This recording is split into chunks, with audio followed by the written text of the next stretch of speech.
اللهم انفعنا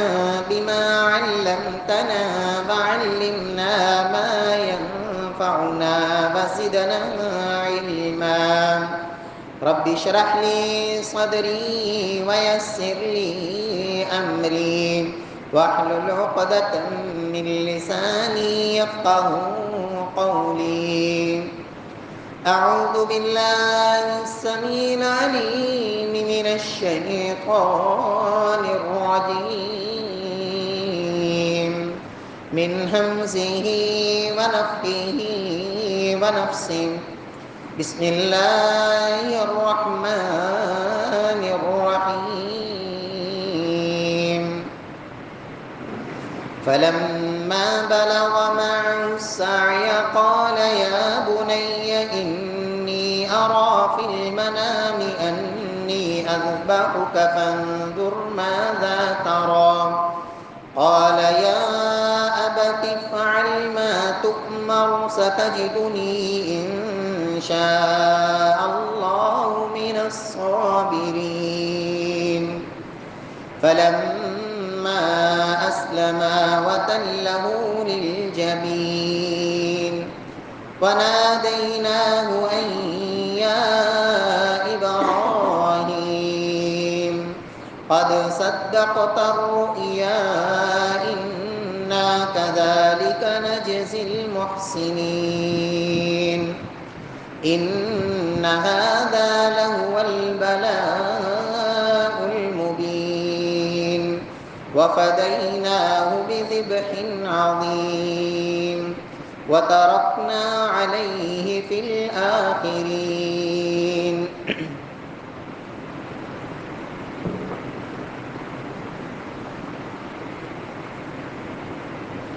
فلما بلغ معه السعي جب وہ بچہ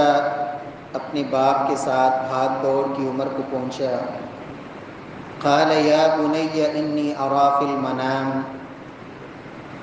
تو جناب خلیل اللہ نے کہا کہ بیٹے میں نے تمہیں دیکھا ہے خواب میں انی اذبحک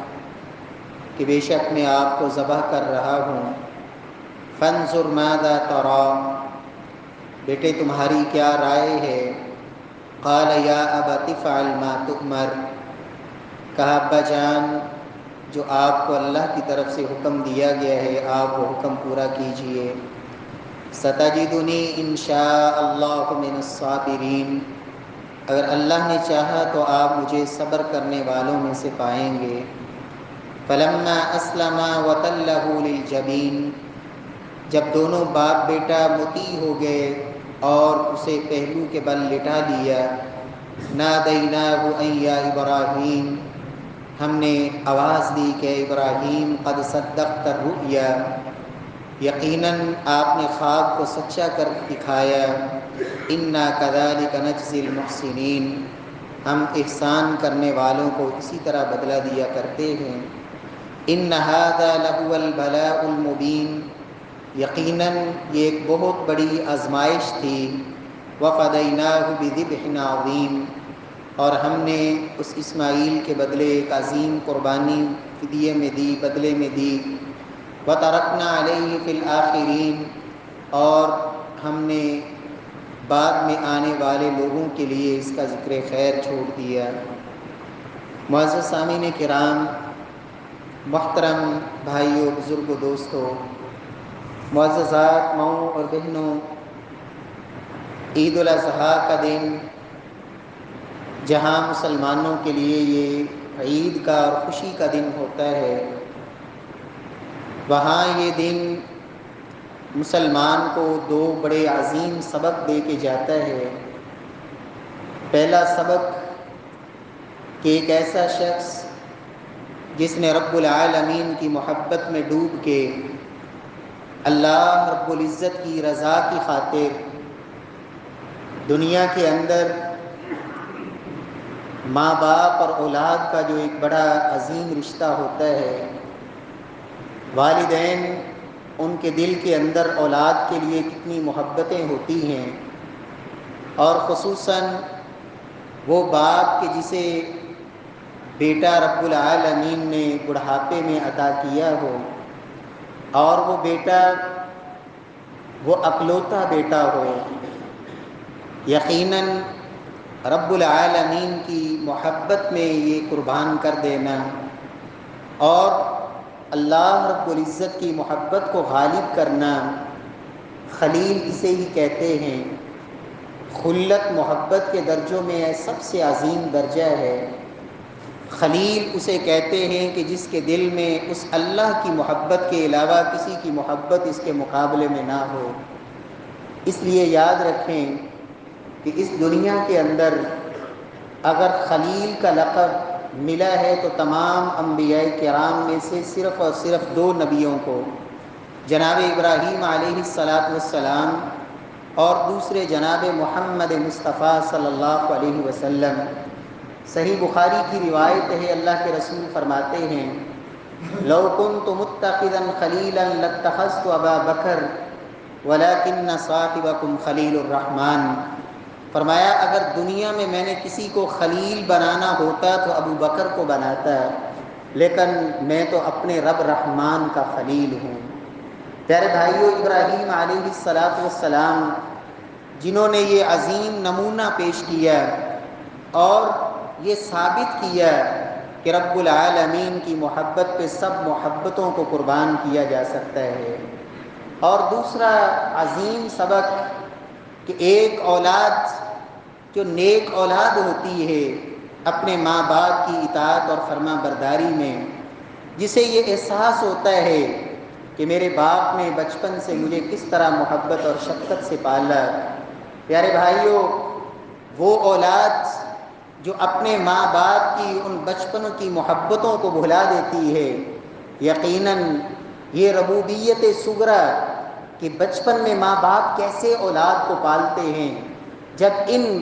والدین کی محبتوں اور ان کی پرورشوں کے لیے اٹھائی ہوئی تکلیفوں کو جو اولاد بھول جاتی ہے، وہ اپنے حقیقی پروردگار کو بھی کبھی یاد نہیں رکھتی۔ وہ اللہ رب العزت کی بھی نافرمان، اپنے ماں باپ کی بھی نافرمان ٹھہرا کرتی ہے۔ پیارے بھائیوں، جناب ابراہیم علیہ السلام کی یہ سنت جسے قربانی کہا جاتا ہے، قرآن مجید میں اللہ سبحانہ و تعالی نے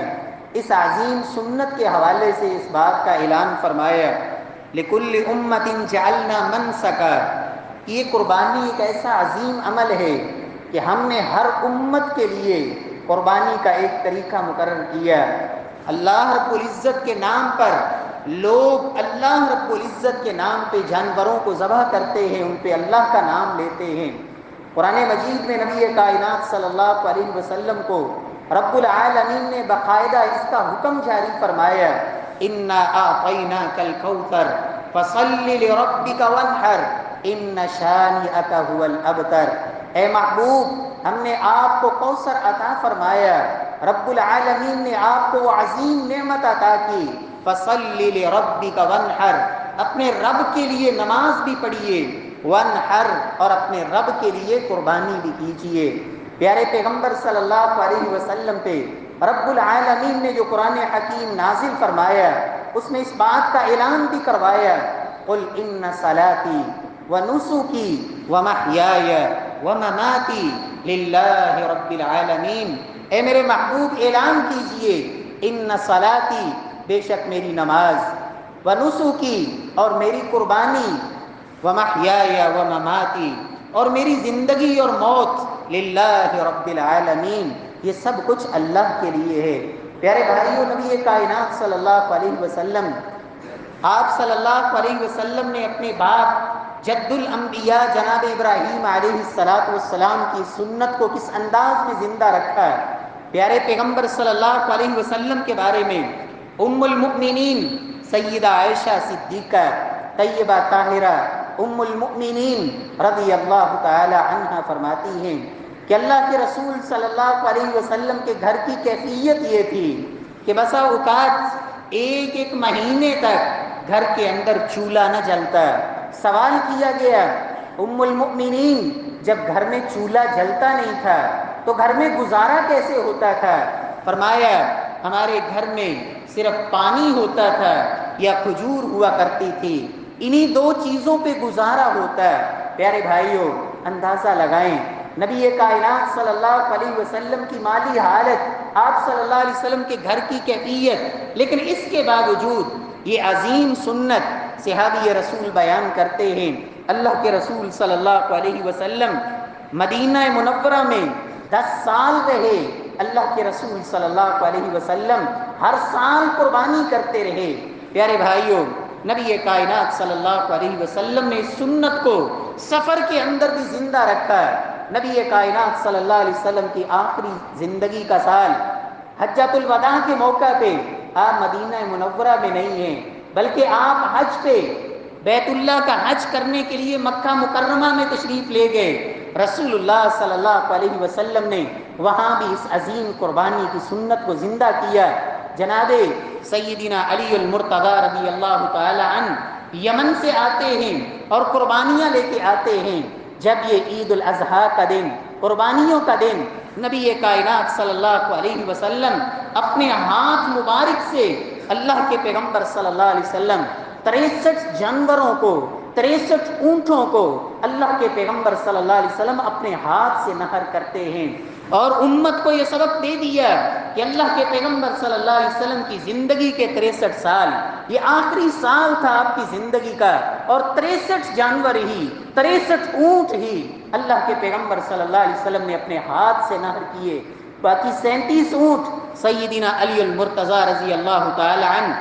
انہوں نے نحر کیے۔ پیارے بھائیوں، معلوم ہوا کہ اللہ کے نبی صلی اللہ علیہ وسلم کی یہ سنت ہے جسے اللہ کے رسول نے نہ سفر میں چھوڑا نہ حضر میں چھوڑا۔ پیارے پیغمبر صلی اللہ علیہ وسلم نے امت کو بھی یہ تعلیم دی، من کان لہ سعۃ فلم یضحی فلا یقربن مصلانا۔ لوگوں، یہ میرے باپ ابراہیم کی بھی سنت ہے، میں محمد مصطفیٰ صلی اللہ علیہ وسلم کی بھی سنت ہے۔ من کان لہ سعۃ،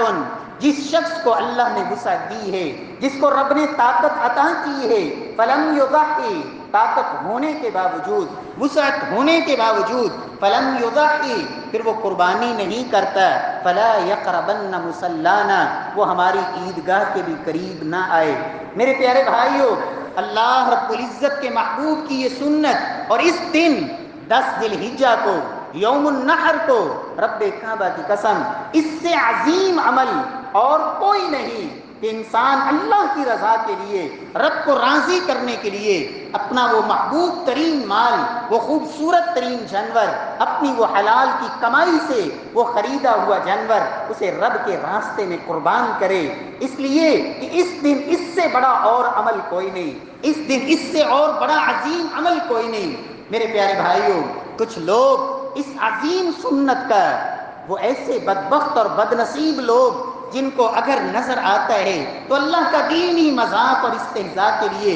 اور مختلف انداز میں استہزاء اور مذاق بناتے ہیں۔ ایک مذاق کا انداز یہ بھی ہے کہ جی میں کوئی اس سال قربانی نہیں کر رہا، بلکہ ان قربانی کے پیسوں سے میں نے آج ایک ایسی جگہ پہ جہاں لوگوں کو پانی کی ضرورت تھی، میں نے ان قربانی کے پیسوں سے ایک ٹھنڈے پانی کا کولر لگوا دیا ہے۔ اس سال میں قربانی نہیں کر رہا، میں ان قربانی کے پیسوں سے ایک ایسی بچی کی شادی کروا رہا ہوں جو یتیم ہے، جس کا کوئی سہارا نہیں۔ آج اس سال میں قربانی نہیں کر رہا، میں ان قربانی کے پیسوں سے ایک یتیم بچہ، اس کی تعلیم کا انتظام کر رہا ہوں۔ میرے پیارے بھائیوں، رب کعبہ کی قسم، یہ اللہ کے دین کا مذاق ہے، اللہ کے نبی کی سنت کا استہزاء ہے۔ رب کعبہ کی قسم، اگر اس دن کسی شخص کو اللہ اتنی طاقت دے دے کہ وہ زمین سے بھر کے آسمان تک اگر سونے کے ڈھیروں کا مالک بھی بن جائے، اور اس قربانی کے دن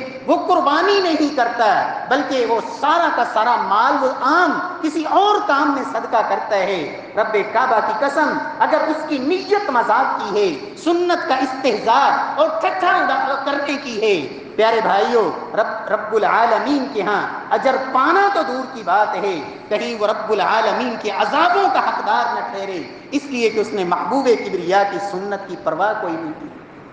میرے پیارے بھائیوں، ہاں یہ کام کریں،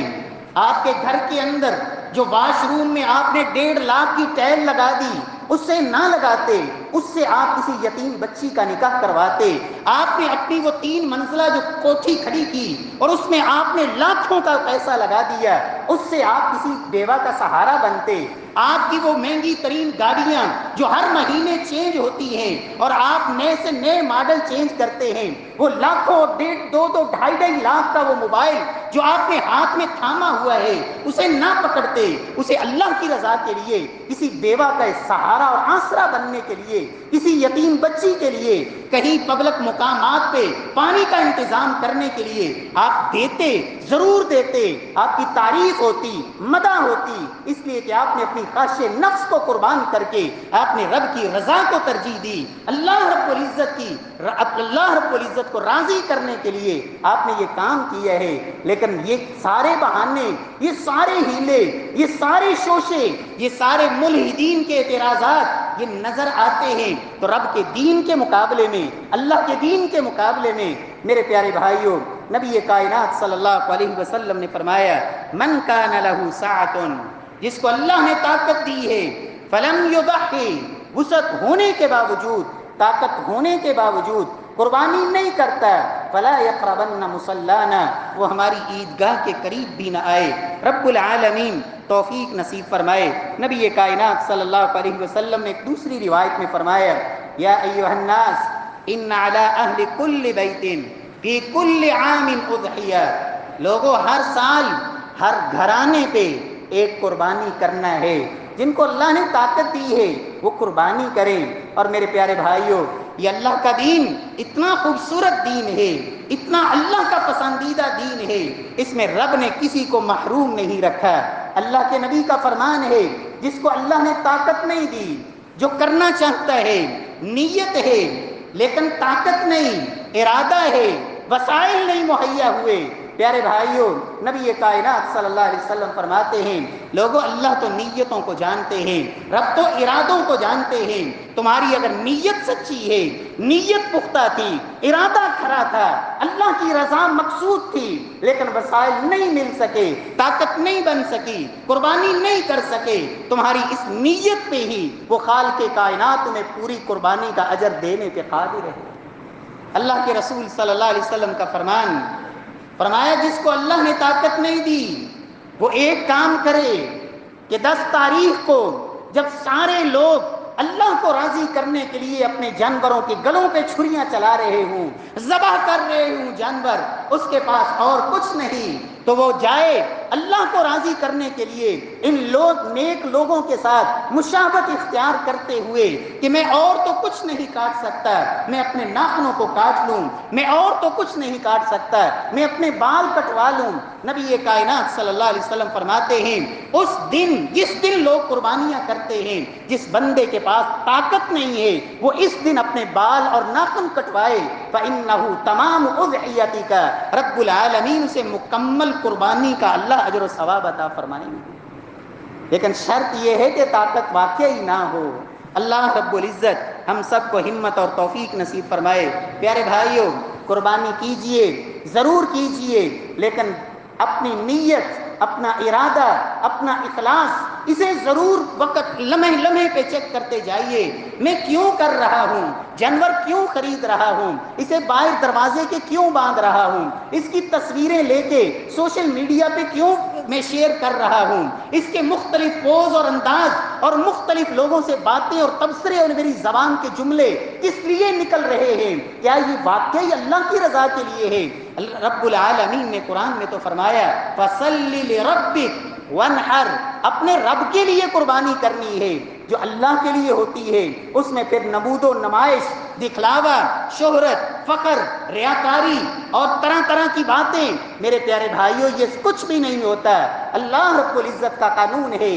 وَمَا أُمِرُوا إِلَّا لِيَعْبُدُوا اللَّهَ مُخْلِصِينَ لَهُ الدِّينَ، لوگوں رب کا آرڈر یہ ہے، اللہ کا حکم یہ ہے، اللہ کا فیصلہ یہ ہے کہ جب عبادت کرنی ہے تو خالص اللہ کے لیے، اس میں اور کسی کی رضا مقصود نہ ہو، اس میں نمود و نمائش مقصود نہ ہو، ریاکاری مقصود نہ ہو، وگرنہ کل قیامت کا دن ہوگا، کچھ لوگ آئیں گے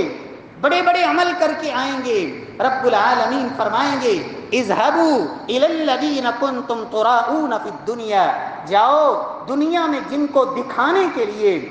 جاؤ دنیا میں جن کی باتیں سننے کے لیے اور جن کے تعریفیں سننے کے لیے، جن کے چند جملے سننے کے لیے تم نے یہ کام کیا تھا، آج جاؤ اجر بھی ان سے لو، اس لیے کہ تم نے کیا ہی ان کے لیے تھا، اللہ کے لیے نہیں کیا۔ آج میرے پاس تمہارے لیے کچھ بھی نہیں۔ اس لیے پیارے بھائیوں، اخلاص، اللہ کی رضا، رب العالمین کی رضا مندی، نبی کائنات صلی اللہ علیہ وسلم فرماتے ہیں ان اللہ لا يقبل من العمل الا ما كان له خالصا وابتغي به وجهه۔ کوئی بھی عمل ہو، وہ چھوٹا ہو وہ بڑا عمل ہو، کوئی بھی عمل جس کو انسان عبادت کے طور پہ سر انجام دیتا ہے، رب العالمین کے ہاں اس وقت تک وہ قابل قبول ہوتا ہی نہیں جب تک کہ وہ خالص اللہ کے لیے نہ کیا جائے اور اس میں صرف اور صرف اس وحدہ لا شریک کی رضامندی مقصود نہ ہو، اس وقت تک وہ عمل اللہ کے ہاں قابل قبول نہیں ہوتا۔ رب العالمین ہمیں اخلاص کی دولت سے مالا مال فرمائے، رب العالمین ہمارے اس عمل کو اپنی بارگاہ میں قبول فرما لے۔ اس لیے کہ میرے پیارے بھائیوں، اگر اللہ قبول نہ کرے تو وہ نبی کے بیٹے کی قربانی کو قبول نہ کرے۔ قرآن مجید کے اندر رب العالمین نے اسی قربانی کا تذکرہ کیا، چھٹے پارے میں وَاتْلُ عَلَيْهِمْ نَبَأَ ابْنَيْ آدَمَ بِالْحَقِّ إِذْ قَرَّبَا قُرْبَانًا فَتُقُبِّلَ مِنْ أَحَدِهِمَا وَلَمْ يُتَقَبَّلْ مِنَ الْآخَرِ۔ جناب آدم کے دو بیٹوں نے قربانی کی، ایک کی قربانی اللہ نے قبول کی، دوسرے کی قربانی رب نے قبول نہیں کی۔ کیوں؟ انما یتقبل اللہ من المتقین۔ اللہ نے قانون دے دیا، قرآن میں ایک ضابطہ بیان کر دیا کہ لوگوں اللہ قربانی کس کی قبول کرتے ہیں؟ انما یتقبل اللہ من المتقین۔ اللہ ان لوگوں کی قربانی قبول کرتے ہیں جن کے دلوں میں اللہ کا خوف ہوتا ہے، اللہ کا ڈر ہوتا ہے، متقی ہوتے ہیں، پرہیزگار ہوتے ہیں، گناہوں سے بچنے والے ہوتے ہیں، نیکیوں کا جذبہ، شوق اور تڑپ رکھنے والے۔ یہ نہیں کہ ساری زندگی نماز کا منہ نہیں دیکھا، مسجد کے آنے کی ہمت اور توفیق نہیں ہوئی، نماز پڑھتا کوئی نہیں، سود کھاتا ہے، چوریاں کرتا ہے، رشوت لیتا ہے، یتیموں کا حق کھاتا ہے، بہنوں کی جائیدادوں پہ قبضے کر کے بیٹھا ہے، کاروبار سارا سود کا ہے، لین دین اور سب معاملات کے اندر دین کو پسے پش ڈالا ہوا ہے۔ قربانی کی باری آتی ہے، کہتا ہے میں نے تو 10 کر دی قربانیاں، میں نے تو 20 کر دی، میرا جانور تو پورے محلے میں سب سے مہنگا ہے۔ میرے پیارے بھائی، یہ اللہ کے ہاں قابل قبول نہیں، اس لیے کہ اللہ نے فرما دیا انما یتقبل اللہ من المتقین۔ رب العالمین تو ان لوگوں کی قبول کرتے ہیں جو تقوی والے ہوتے ہیں۔ پیارے بھائیوں، نبی کائنات صلی اللہ علیہ وسلم نے بھی فرما دیا تھا ان اللہ لا ينظر الى صورکم واموالکم۔ لوگوں، رب العالمین تمہاری شکلیں نہیں دیکھتے، تمہارے چہروں کو نہیں دیکھتے، تمہارے مال کو بھی اللہ نہیں دیکھتے، کتنا لگا دیا، کتنا مہنگا خرید لیا، وَلَكِنْ يَنْظُرُ إِلَىٰ قُلُوبِكُمْ وَأَعْمَالِكُمْ۔ تمہارے دل میں کیا ہے جو دنیا کو نظر نہیں آتا، رب وہ بھی دیکھتے ہیں۔ وَلَكِنْ يَنْظُرُ إِلَىٰ قُلُوبِكُمْ وَأَعْمَالِكُمْ۔ رب العالمین تو تمہارے دلوں کو دیکھتے ہیں۔ اور قرآن مجید میں اللہ سبحانہ و تعالی نے فرما دیا لَن يَنَالَ اللَّهَ لُحُومُهَا وَلَا دِمَاؤُهَا وَلَكِنْ يَنَالُهُ التَّقْوَىٰ مِنكُمْ۔ لوگوں، تمہارا خون اور یہ تمہارا گوشت یہ رب کے ہاں نہیں پہنچتا، وَلَكِنْ يَنَالُهُ التَّقْوَىٰ مِنكُمْ۔ رب کے ہاں تو وہ پہنچتا ہے جو تمہارے دلوں میں اللہ کی محبت، رب کا خوف، اللہ کی رضا، محمد مصطفیٰ صلی اللہ علیہ وسلم کی محبت، اللہ کے دین کی محبت، اللہ کے نبی کی سنت سے محبت، تمہارا دل کیسا ہے، دل میں تقویٰ کتنا ہے، رب العالمین کے ہاں تو یہ پہنچتا ہے۔ اللہ رب العزت توفیق نصیب فرمائے، رب العالمین ہماری اس عبادت کو اپنی بارگاہ میں قبول فرما لے۔ اس لیے کہ میرے پیارے بھائیوں، عمل کر لینا بڑی بات نہیں، اصل بات قبولیت ہے۔ اور رب العالمین کے جلیل القدر نبی، پیغمبر جناب خلیل اللہ، جناب اسماعیل اور جناب ابراہیم علیہم الصلاۃ والسلام، اللہ کا گھر بنایا، بیت اللہ بنایا، اللہ کے حکم سے بنایا، اور جب بیت اللہ کی تعمیر سے فارغ ہوئے تو کیا کہتے ہیں؟ اللہ کا قرآن کہتا ہے ربنا تقبل منا انک انت السمیع العلیم۔ یا اللہ حکم تیرا تھا، تیرا آرڈر اور تیرا حکم تھا، یا اللہ تیرے حکم کے مطابق تیرا گھر بنایا ہے تجھے راضی کرنے کے لیے، لیکن یا اللہ تو اسے اپنی بارگاہ میں قبول فرما لے۔ یا اللہ تو اسے قبول فرما لینا۔ میرے پیارے بھائیوں، اللہ رب العزت ہم سب کی قربانیوں کو اپنی بارگاہ میں اللہ قبول فرمائے۔ پیارے بھائیوں، قربانی کے جانور کے حوالے سے، جب آپ نے قربانی کا جانور خریدنا ہے، یاد رکھیں حرام خور کی عبادت اللہ کے ہاں قابل قبول نہیں ہوتی۔ حرام کھانے والا، اپنی اولاد کو حرام کھلانے والا، جس کا کھانا بھی حرام کا، جس کا لباس بھی حرام کا، جس کا پینا بھی حرام کا، جو اپنی اولاد کی پرورش بھی حرام مال سے کر رہا ہے، اللہ کے رسول فرماتے ہیں فَأَنَّا يُسْتَجَابُ لِذَلِكَ، یہ گڑ گڑا کے دعائیں کرے، یہ رو رو کے دعائیں کرے، رب کا اسم اعظم پکار پکار کے دعائیں کرے، یہ مسافر بھی ہو، اس کی حالت بھی پراگندہ ہو، بکھرے ہوئے بال ہوں، کپڑوں پہ گرد و غبار پڑی ہوئی، جیسی مرضی اس کی کیفیت ہو، لیکن جب کھانا پینا حلال کا نہیں ہے، اللہ کے ہاں اس کی عبادت اور اس کی دعائیں کیسے قبول ہوں گی؟ اس لیے کہ ان اللہ طیب لا يقبل الا طیبا، لوگوں اللہ پاک ہے، رب پاکیزہ ہے، اور اللہ رب العزت پاکیزہ کو ہی قبول فرماتے ہیں۔ رب العالمین ہمیں حلال کھانے والے، اللہ حلال کھلانے والے بنائے، اور رب العالمین ہم سب کو اور ہماری اولادوں کو اللہ حرام سے محفوظ فرمائے۔ قربانی کے متعلق نبی کائنات صلی اللہ علیہ وسلم نے فرمایا کہ ایک گھرانے کے لیے ایک قربانی کافی ہے۔ اللہ نے طاقت دی ہے، زیادہ کر سکتے ہیں، لیکن ایک قربانی بھی کفایت کر جاتی ہے گھر کے تمام افراد کی طرف سے۔ سیدنا ابو ایوب انصاری کہتے ہیں کان الرجل یضحی الشاة عنہ وعن اہل بیتی، اللہ کے رسول کے دور میں ایک شخص اپنی طرف سے اور اپنے پورے گھرانے کی طرف سے وہ ایک قربانی کیا کرتا تھا، فَيَأْكُلُونَ وَيُطْعِمُونَ، وہ خود بھی کھاتے، لوگوں کو بھی کھلاتے، حَتَّى يَتَبَاهَى النَّاسِ، حتیٰ کہ لوگوں نے اس پہ فخر کرنا شروع کر دیا، لوگوں نے فخر کرنا شروع کر دیا کہ میں نے زیادہ قربانیاں کرنی ہے، میں نے زیادہ کرنی ہے، میں نے اتنی کرنی ہے، حتیٰ ترا، آج تم دیکھ رہے ہو کہ لوگ اس دوڑ میں کیسے بھاگے جا رہے ہیں۔ ہاں، ایک سنت طریقہ ہے جو اللہ کے رسول صلی اللہ علیہ وسلم نے اختیار فرمایا۔ اللہ کے رسول صلی اللہ علیہ وسلم نے قربانیوں کے جانور آئے، آپ صلی اللہ علیہ وسلم نے مدینے کے اندر فرمایا کہ جس کے پاس طاقت نہیں اور وہ قربانی کا جانور نہیں خرید سکتا، آئے محمد مصطفیٰ صلی اللہ علیہ وسلم یہ جانور قربانی کے ان کو دیتے ہیں۔ آپ نے زندہ جانور آپ صلی اللہ علیہ وسلم نے ان لوگوں میں تقسیم کر دیے جو قربانی نہیں کر سکتے تھے، آپ نے ان کو وہ زندہ جانور دے دیے۔ پیارے بھائیوں، اگر واقعہ ہی اللہ کو راضی کرنا ہے، رب کی رضا مقصود ہے، اللہ کی رضا مقصود ہے، تو پھر اس سنت پہ بھی عمل کیا جا سکتا ہے۔ آپ نے جہاں 5 قربانیاں کرنی ہیں وہاں 2 کر لیں، اور 3 قربانی کے جانور خرید کے آپ وہ خوبصورت جانور اپنے محلے کے اندر، اپنے رشتہ داروں کے اندر اور اپنی برادری میں یا اپنے محلے میں جو لوگ یہ طاقت نہیں رکھتے، آپ یہ جانور ان کو دے دیں تاکہ وہ بھی قربانی کریں۔ رب العالمین آپ کو بھی اجر عطا فرمائیں گے اور رب العالمین انہیں بھی اجر و ثواب سے نوازیں گے۔ لیکن یہ کیا ہوا کہ قربانی کا جانور ذبح کر لیا،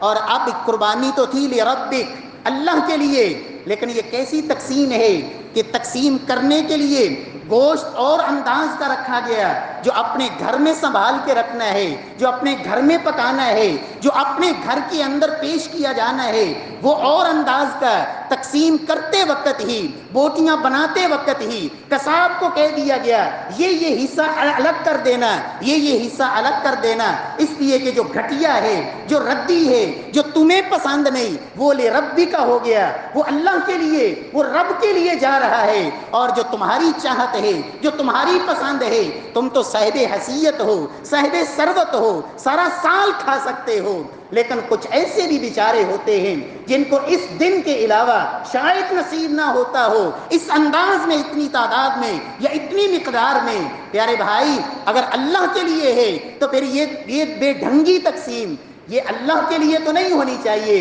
اللہ رب العزت فرماتے ہیں وَلَا تَيَمَّمُوا الْخَبِيثَ، وہ گھٹیا چیز، وہ ردی چیز جس کو خود لینا نہیں چاہتے وہ اللہ کے نام پہ دیتے ہو. لن تنالوا البر حتى تنفقوا مما تحبون. لوگوں اس وقت تک نیکی کو پا ہی نہیں سکتے جب تک رب کے راستے میں وہ چیز نہ دو جو تمہیں سب سے زیادہ محبوب ہے. اللہ کی رضا تو یہ ہوتی ہے. اور جنہوں نے رب کی رضا کو حاصل کیا جب قرآنی آیات کو سنتے تھے تو پھر عمل کیا کرتے تھے. سیدنا ابو طلحہ نے بھی یہ آیت سنی کہ لوگوں اس وقت تک نیکی کو نہیں پا سکتے جب تک اپنی محبوب ترین چیز اللہ کی راہ میں نہ دے دو. کہا یا رسول اللہ صلی اللہ علیہ وسلم اللہ رب العزت یہ فرماتے ہیں کہ اپنی سب سے پسندیدہ چیز, اور ابو طلحہ کے پاس تو ایک باغ ہی ہے جو مسجد نبوی کے بالکل سامنے ہے, فرنٹ پہ, وہاں ابو طلحہ کا گھر بھی ہے, اسی باغ میں میٹھے پانی کا چشمہ بھی ہے. یا رسول اللہ صلی اللہ علیہ وسلم ابو طلحہ کے پاس اس سے عمدہ چیز ہے ہی نہیں, آپ گواہ ہو جائیں ابو طلحہ نے وہ اللہ کے لیے دے دیا. سیدنا ابن عمر رضی اللہ تعالی عنہ یہ آیت سنی, کہا مجھے اپنے مال میں سب سے محبوب ایک لونڈی ہے جو بڑی خوبصورت اور بڑی فرما بردار ہے اور مجھے سب سے زیادہ محبوب ہے. اللہ کے لیے آج کے بعد ابن عمر نے اس لونڈی کو رب کے نام پہ آزاد کر دی. پیارے بھائیو, اللہ ہمیں بھی توفیق نصیب فرمائے. جب اللہ کے لیے کیا ہے تو پھر اس طرح کی تقسیم نہیں ہونی چاہیے جو اپنے لیے پسند کرتے ہیں. اللہ کا قرآن کہتا ہے فَكُلُوا مِنْهَا, تم کھا سکتے ہو, ضرور کھاؤ. فَكُلُوا مِنْهَا وَأَطْعِمُوا الْبَائِسَ الْفَقِيرَ, فقیروں کو بھی کھلاؤ, مانگنے والوں کو بھی کھلاؤ. القانع والمعتر, جو سوال کرنے آئے ہیں ان کو بھی دو. اور کچھ ایسے بھی ہوتے ہیں جو کسی کے سامنے ہاتھ نہیں پھیلاتے. مسلمان کو پتہ ہونا چاہیے کہ میرے محلے کے اندر, میرے رشتہ داروں کے اندر, میری گلی کے اندر کون سا ایسا گھر ہے جس گھر میں قربانی نہیں ہوئی. اپنے پکانے سے پہلے, اپنے کھانے سے پہلے, اپنے گھر کے اندر, اپنے گھر میں لانے سے پہلے ان کا بھی خیال کریں تاکہ اللہ رب العزت راضی ہو جائے. مقصد تو اللہ کا قرب حاصل کرنا ہے. قربانی کا سب سے عظیم مقصد اللہ رب العزت کا قرب, اللہ کی رضا, کہ اے پروردگار میں اپنی خواہشات کو قربان کرنے کے لیے تیار ہوں. یا اللہ یہ تو مال ہے, اگر جان کی بھی ضرورت پڑی یا اللہ تیرے دین کی سربلندی کے لیے اس جان کا نذرانہ پیش کرنے کے لیے بھی تیار ہوں. اور جناب ابراہیم علیہ السلام جن کی یہ سنت زندہ کرنے جاتے ہیں, پیارے بھائیو, اس جناب خلیل نے کس کس چیز کی قربانی نہیں دی. وَإِذِ ابْتَلَىٰ إِبْرَاهِيمَ رَبُّهُ بِكَلِمَاتٍ فَأَتَمَّهُنَّ, ہر امتحان میں پورے وطن کی قربانی دی, ہجرت کی, اللہ کی رضا کے لیے وطن کو چھوڑ دیا. ابراہیم علیہ السلام نے والدین کی قربانی دی. والدین, جب وہ والد جو بات ماننے کی بجائے وہ رجم کرنے پہ اتر آیا, لَأَرْجُمَنَّكَ, باپ کی قربانی, اور اس کے علاوہ مال کی قربانی, اور پھر بیوی اور بچے کی قربانی. کہاں چھوڑا؟ انی اسکنت من ذریتی بواد غیر ذی زرع عند بیتک المحرم. رب کا حکم آیا کہ میرے خلیل اپنی اس بیوی اور دودھ پیتے بچے کو اس وادی میں لے کے جاؤ جہاں انسانوں کا وجود کوئی نہیں, جہاں دور دور تک انسانیت کا کوئی وجود نہیں, کھانے پینے کی کوئی چیز وہاں میسر نہیں, وہاں کوئی آبادی نہیں, وہاں کوئی سایہ نہیں, کوئی درخت نہیں. وہ پہاڑ, وہ ویران, وہ صفا مروہ کی پہاڑیاں, اور وہ بیت اللہ کے پاس, اللہ کے گھر کے پاس جو ابھی اس وقت موجود نہیں تھا, جو مٹ چکے تھے جس کے نشانات. کہا میرے ابراہیم چھوڑ دیجئے اپنے بیوی اور بچے کو وہاں. اور بچے کی عمر کیا ہے؟ دودھ پیتا بچہ جو ابھی اپنے نفع نقصان کو سمجھ نہیں سکتا, جو ابھی سوائے رونے کے اور کچھ کر نہیں سکتا. لیکن رب کا حکم, اللہ کا آرڈر, بیوی اور بچے کو چھوڑ دیا. بیوی اصرار کرتی رہی, خلیل کس لیے یہاں چھوڑ کے جا رہے ہو؟ صرف ایک ہی جواب دیا کہ یہ میرے اللہ کا حکم ہے. کہا اذن لا یضیعنا, اہل خانہ بھی ہوں تو ایسے ہوں. کہا اگر اللہ کا حکم ہے تو وہ رب ہمیں کبھی ضائع نہیں کرے گا. وہ اللہ ہی پھر ہماری حفاظتیں فرمائے گا۔ پھر رب العالمین نے اس معصوم کے قدموں کے نیچے سے وہ زمزم کے چشموں کو جاری کیا۔ اللہ رب العزت نے وہ صفا مروہ کے چکر سیدہ ہاجرہ کے اسے حج کا رکن بنا دیا، عمرے کا رکن بنا دیا۔ قیامت تک کے لیے جب بھی حاجی اور عمرہ کرنے والے جب تک یہ چکر پورے نہیں کرتے، ان کا حج اور عمرہ اللہ کے ہاں قبول ہی نہیں ہوتا۔ پیارے بھائیوں، نبی کائنات صلی اللہ علیہ وسلم کی یہ سنت مبارک قربانی اللہ نے طاقت دی ہے، ضرور کیجئے۔ یہاں کچھ لوگ کہتے ہیں جی قربانی وہ کرے جو صاحب نصاب ہو، جس کے اوپر زکوٰۃ فرض ہے قربانی تو وہ کرے، جس کے اوپر زکوٰۃ فرض نہیں اس پہ وہ قربانی نہ کرے۔ میرے پیارے بھائیوں، یاد رکھیں اللہ کے نبی صلی اللہ علیہ وسلم پوری زندگی میں کبھی بھی صاحب نصاب نہیں ہوئے، پوری زندگی مبارک میں آپ کے اوپر کبھی زکوٰۃ فرض نہیں ہوئی، لیکن اللہ کے رسول صلی اللہ علیہ وسلم پورے 10 سال آپ قربانی کرتے رہے۔ اس لیے صاحب نصاب ہونا، اتنی طاقت ہونا کہ انسان کے اوپر زکوٰۃ فرض ہو جائے پھر قربانی، ایسی کوئی بات نہیں۔ لوگ کہتے ہیں جی قرض لے کے قربانی کی جا سکتی ہے۔ میرے پیارے بھائیوں، اگر آپ کو اللہ نے طاقت دی ہے، آپ کو پتہ ہے کہ اس وقت میرے پاس اگرچہ پیسے نہیں ہیں لیکن آنے والے دنوں کے اندر اللہ مجھے عطا فرما دیں گے، اس لیے کہ میرے کاروبار کا سسٹم ایسا ہے، میری زمینوں کے پیسے یا دیگر امور سے مجھے پیسے آ جائیں گے، میں آسانی سے ادائیگی کر سکتا ہوں۔ تو میرے پیارے بھائیوں اور بزرگوں، جس طرح ہم دنیا کے دیگر بہت سارے کام ہم بڑی آسانی سے قرض لے کے کر لیا کرتے ہیں، تو یہ تو اللہ کی رضا کے لیے کرنا ہے۔ نبی کائنات صلی اللہ علیہ وسلم کی سنت مطہرہ میں کوئی ایسی حدیث نہیں ہے کہ اللہ کے رسول نے فرمایا ہو جو مقروض ہے وہ قربانی نہ کرے۔ اللہ کے رسول نے یہ کہیں نہیں فرمایا۔ ہاں یہ بات ضرور ہے کہ قرض یہ معاف نہیں ہوتا، قرض اللہ نے شہید کا بھی معاف نہیں کرنا۔ اگر قرض لیا ہے تو پھر ادائیگی ضروری ہے، لیکن یہ کہیں نہیں ہے کہ جس کے اوپر قرض ہے یا جو قرض لے کے کرنا چاہتا ہے تو وہ نہ کرے۔ قربانی کرنی چاہیے، اللہ نے طاقت دی ہے، ابھی نہیں تو کل پرسوں اگلے چند ایام تک طاقت آ سکتی ہے، پیسے آ سکتے ہیں اور ادائیگی ممکن ہے، تو اسے قربانی کرنی چاہیے۔ نبی کائنات صلی اللہ علیہ وسلم نے خاص طور پہ 4 قسم کے جانور، ان کی قربانی کو اللہ کے رسول نے ناجائز قرار دیا۔ اربع لا تجوز فی الاضاحی، فرمایا 4 قسم کے جانور قربانی ان کی جائز ہی نہیں۔ العورا بین عورها، ایسا کانا جانور جس کی آنکھ کے اندر عیب ہے اور کانا پن ظاہر ہے۔ فرمایا دوسرے نمبر پہ والعرجات بین عرجها، لنگڑا جانور جس کا لنگڑا پن نمایاں ہے، چلتے ہوئے لنگڑا کے چلتا ہے، ایسے جانور کی قربانی سے بھی آپ نے منع فرمایا۔ اسی طرح والمریضہ بین مرضها، وہ بیمار جانور جس کی بیماری واضح ہے، نمایاں ہے، پتہ چلتا ہے یہ بیمار جانور ہے، ایسے بیمار اور لاغر قسم کے جانور کی قربانی اللہ کے رسول صلی اللہ علیہ وسلم نے اس سے بھی منع فرمایا۔ والکثیر التی لا تنقی، اسی طرح بوڑھا جانور جو بوڑھا ہو چکا ہے اور اس کا بڑھاپا ہڈیوں سے واضح ہے اور اس کی ہڈیوں کے اندر سے گودا ختم ہو گیا، فرمایا اس طرح کا کمزور اور بوڑھا اور لاغر قسم کا جانور اس کی قربانی بھی جائز نہیں۔ اس کے علاوہ اللہ کے رسول صلی اللہ علیہ وسلم نے خاص طور پر کان کے بارے میں، سیدنا علی المرتضیٰ فرماتے ہیں اللہ کے رسول نے ہمیں حکم دیا کہ ہم اس کی آنکھ اور کان کو غور سے دیکھیں، اور میرے اور آپ کے لیے یہاں سبق ہے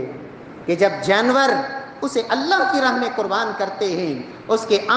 آنکھیں بھی دیکھیں، اس کے کان بھی دیکھیں، اس کی ٹانگیں بھی دیکھیں۔ عیب والا جانور اللہ کے ہاں قابل قبول نہیں، تو ایک عیب والا مسلمان، عیبوں میں ڈوبا ہوا مسلمان جس کی آنکھ دیکھتی ہے سارا دن گند اور بے حیائی تو دیکھتی ہے، لیکن اللہ کا قرآن دیکھنے کی اس کو توفیق نہیں ملتی، جس کے کان سارا دن بے حیائی کی آوازیں تو سنتے ہیں لیکن قرآن کی آواز اور دین کی آواز، سنت مصطفیٰ کی آواز چند لمحے سننے کے لیے اس کے کان گوارا نہیں کرتے، اس کے قدم گندی محفلوں میں جانے کے لیے تو لمبا لمبا سفر کرتے ہیں، لیکن اللہ کے گھر کی طرف اٹھتے وقت یہ بوجھل ہو جاتے ہیں، آوازیں آتی ہیں، اذانیں سنائی دیتی ہیں، لیکن اللہ کے گھر کی طرف یہ قدم اسے اٹھا کے نہیں لے جاتے۔ میرے پیارے بھائیوں، اللہ رب العزت ہمیں بھی اپنی اصلاح کی توفیق نصیب فرمائے۔ قربانی کے حوالے سے نبی کائنات صلی اللہ علیہ وسلم نے عمر کے حوالے سے آپ نے ایک ضابطہ بتا دیا۔ صحیح مسلم کی روایت لا تذبحوا الا مسنہ، قربانی کے حوالے سے، اور میں بڑا حیران ہوتا ہوں کہ اس مسئلے میں آگے ہر بندہ ہی مفتی ہوتا ہے، حتیٰ کہ منڈی کے اندر کھڑے ہوئے جانور جس کے پاس ہیں وہ بھی مفتی ہے، وہ ساتھ فتوے بھی جاری کر رہا ہوتا ہے کہ یہ پکا کھیرا ہے، یہ کچا کھیرا ہے، اس کی عمر اتنی ہو گئی ہے۔ میرے پیارے بھائیوں، اللہ کے رسول صلی اللہ علیہ وسلم نے عمر کے بارے میں کہیں نہیں بتایا، اس لیے کہ عمر کا اس کو پتا ہے، آپ کو کیا پتا عمر کیا ہے؟ وہ جھوٹ بولے سچ بولے، آپ کو کیا پتا ہے؟ محمد مصطفیٰ صلی اللہ علیہ وسلم نے جو دین دیا ہے وہ ناقص نہیں ہے، آپ نے کامل دین دیا ہے، ایسا ضابطہ بتایا ہے، فرمایا جو ہر ایک پہچان سکتا ہے۔ لا تذبحوا الا مسنہ، فرمایا نہ تم ذبح کرو مگر صرف اور صرف وہ جانور جو دو دانتا ہو۔ لا تذبحوا الا مسنہ، جس کے دودھ کے دو دانت گر چکے ہوں اور نیچے سے دوسرے دو دانت نکل آئے ہوں، اور یہ ہر ایک دیکھ سکتا ہے، جانور کا منہ پکڑے اور دیکھے، اس میں عمر کا مسئلہ ہی کوئی نہیں۔ پیارے بھائیو، نبی کائنات صلی اللہ علیہ وسلم نے فرمایا الا ان یعصر علیکم فتذبحوا جزعۃ من الظان، فرمایا دوندہ ہی کرنا ہے، اونٹ صرف دوندہ ہی ہوگا، چاہے وہ 5 سال سے بھی اوپر چلا جائے، اور عام طور پہ اونٹ وہ 5 سال کی عمر سے زائد جا کے دوندہ ہوتا ہے، دوندہ ہی ہوگا اونٹ۔ اور اسی طرح گائے مذکر مؤنث وہ دوندہ ہوگا تو قربانی ہوگی، وگرنہ قربانی جائز نہیں ہے۔ لا تذبحوا الا مسنہ،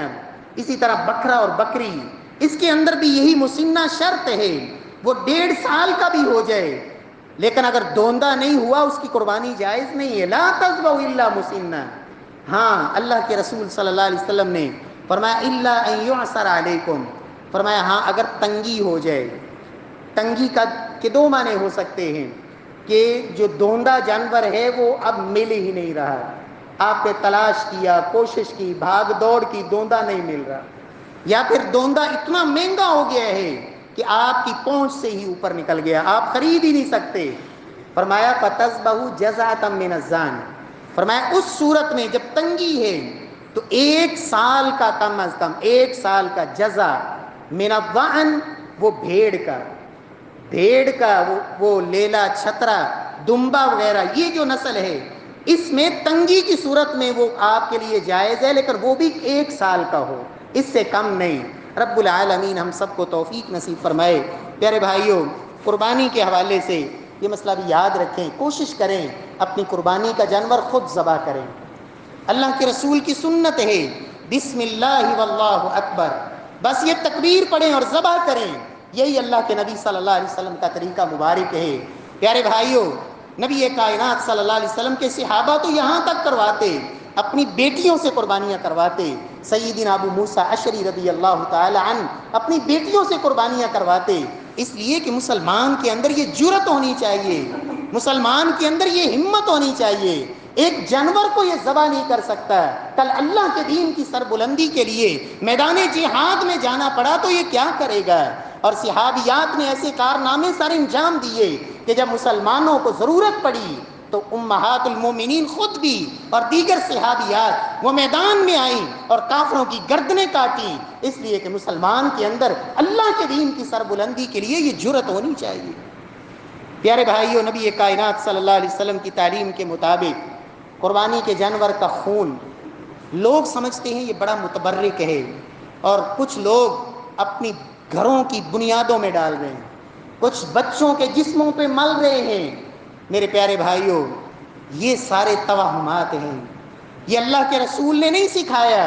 اللہ کے رسول کا یہ طریقہ نہیں ہے۔ نبی کائنات صلی اللہ علیہ وسلم نے اس خون کو حرام قرار دیا ہے، یہ دمم مسفوح، یہ بہتا ہوا خون یہ حرام ہے۔ ہاں، اگر اس کے چھینٹے پڑ جائیں، کپڑوں پہ لگ جائے تو نماز کا کیا حکم ہے؟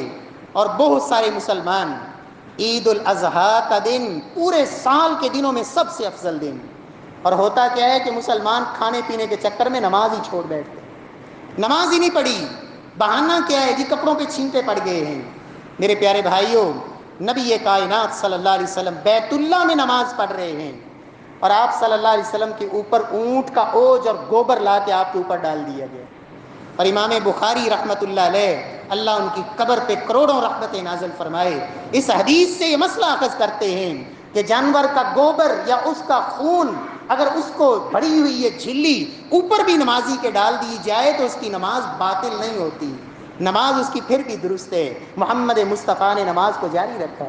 سیدنا عبداللہ بن مسعود, اونٹ نہر کیا, خون لگ گیا کپڑوں کو, گوبر لگ گیا,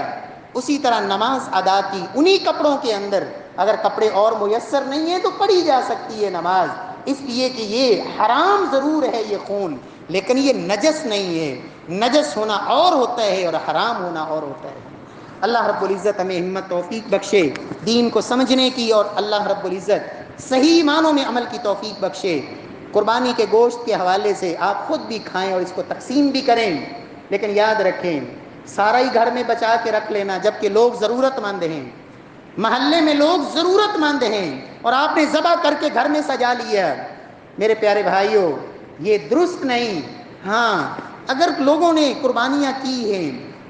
لوگوں کے اندر اس کی فراوانی ہے, تو پھر آپ کھا سکتے ہیں. قربانی کا گوشت منع نہیں ہے. اللہ کے رسول صلی اللہ علیہ وسلم نے فرمایا تھا کلوہ من ذی الحجہ الی ذی الحجہ, پورا سال بھی قربانی کا گوشت کھایا جا سکتا ہے, ایک ذی الحجہ سے اگلے ذی الحجہ تک جائز ہے, منع نہیں ہے. لیکن اخلاقاً یہ قطعاً درست نہیں ہے کہ آپ کے محلے میں تو لوگ ترس رہے ہوں اور آپ قربانی کر کے دروازہ بند کر لیں, یہ کبھی بھی درست نہیں. قربانی کی کھا لیں, انہی مسکینوں کا حق ہے جن کا گوشت حق ہے. اللہ کے رسول صلی اللہ علیہ وسلم نے قربانی کا مصرف خود بتا دیا. سیدنا علی کو کہا تھا حتیٰ کہ قربانی کے جانور کے اوپر جو کپڑا ڈالا جاتا ہے ان کے جول بھی, فرمایا اور ان کی کھالیں بھی. سیدنا علی کہتے ہیں مجھے اللہ کے رسول نے حکم دیا میں مسکینوں میں تقسیم کر دوں. یہ خالصتاً مساکین کا حق ہے, اور مسکین اسے کہتے ہیں کہ جس کی آمدن کم ہے, خرچے زیادہ ہیں, ضرورتیں پوری نہیں ہوتی, گھر میں کھانے والے افراد زیادہ ہیں, کمانے والے تھوڑے ہیں, وہ مسکین ہے, اس کی ضرورت ہے, اسے اس کے حوالے کیجئے. اللہ رب العزت توفیق بخشے. رب العالمین جو کچھ ہم نے بیان کیا اللہ عمل کی توفیق بخشے, اور رب العالمین صحیح معنوں میں قرآن و سنت کو سمجھ کر عمل پیرا ہونے کی توفیق بخشے. قربانی کے ایام 4 دن ہیں, 4 دن قربانی کے, سب سے افضل دن پہلا دن ہے, لیکن اگلے 3 دنوں میں بھی قربانی کرنا جائز ہے. مسند احمد کی روایت ہے کل ایام تشریق ذبح, اللہ کے رسول نے فرمایا تھا سارے ایام تشریق ذبح کے دن ہیں, لہذا 4 دنوں کے اندر آپ دن کے وقت کریں, رات کے وقت کریں, جب بھی قربانی کرنا چاہیں جائز ہے, لیکن افضل ترین دن وہ پہلا دن ہے. اللہ رب العزت عمل کی توفیق بخشے. سبحان ربک رب العزت عما یصفون وسلام علی المرسلین والحمد للہ.